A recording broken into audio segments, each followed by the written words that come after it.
เป็นวันที่29นะนี่ตัวเน้นนะนี่ตัวเน้นนะครับ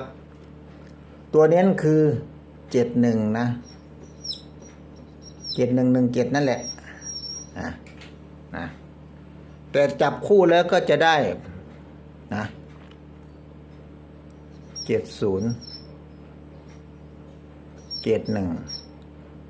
80 81เนี่ยนี่คือชุดจับคู่นะนี่คือตัวเน้นนะเพราะมันมาตำแหน่งนี้ตำแหน่งนี้ตำแหน่งนี้ตำแหน่งนี้เราพัฒนานะวันที่29วันนี้เราวันจันทร์นะ